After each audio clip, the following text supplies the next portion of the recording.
I'm making this video as a response to Wrestling Roundtable discussion on racism and prejudice in wrestling. And the second reason I'm making this is because of a discussion I had less than a month ago about another person on another video. And let me show it to you now.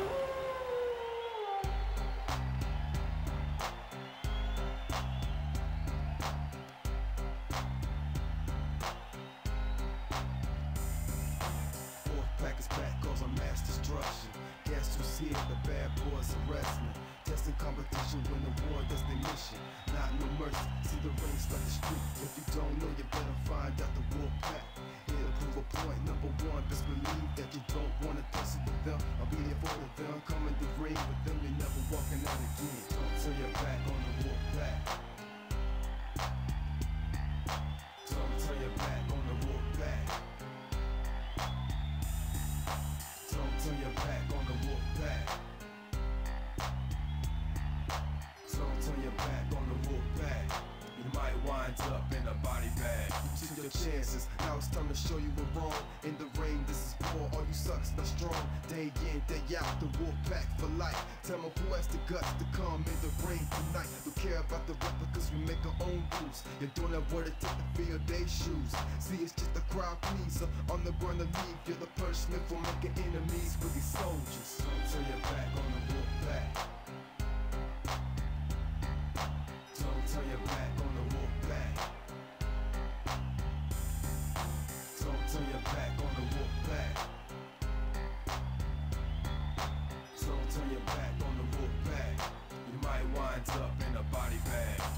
Wolf pack is back cause of mass destruction.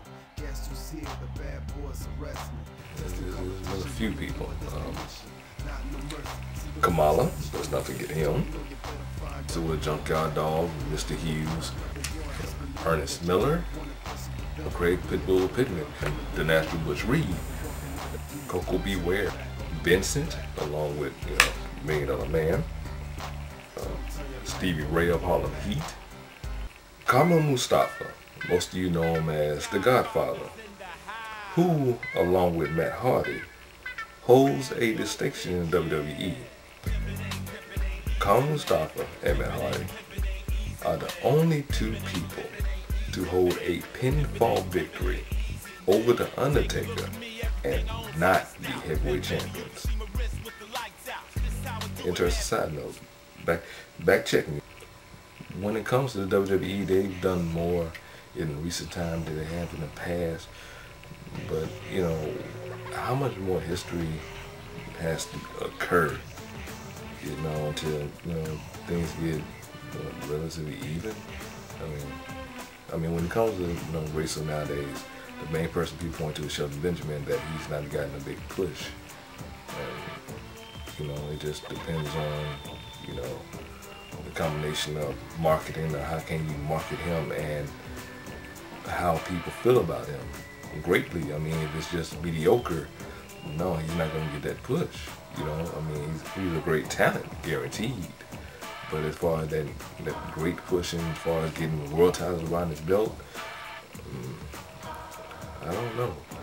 But even I'm remiss to sit there and say that who, other than The Rock, in all of history, which black person is going to hold the WWE belt? I mean, like Wrestling Roundtable said, that's the one that matters.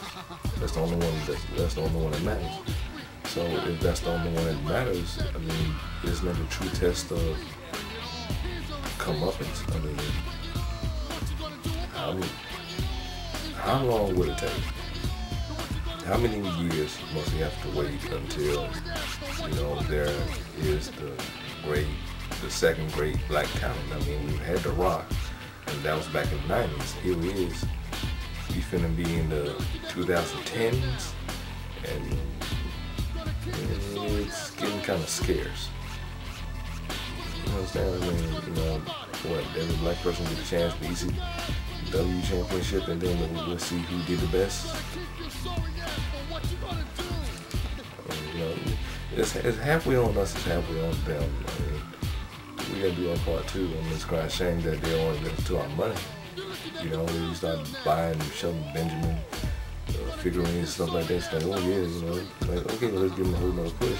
And then after we get the push from buying all their stuff, all the stuff different than one person, we have to buy that much more stuff for people to be, for them to give him a more push to, you know what, be in the driver's seat in order to carry a brand in any kind of way. You know, just thought. Isn't it just amazing how many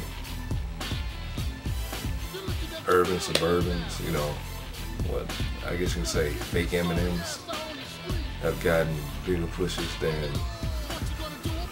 you know, regular African Americans. That's kind of I have to say that. I want to make sure I stay on topic and hit as few points as possible, because, you know, I don't have a lot of time. I don't ramble on. But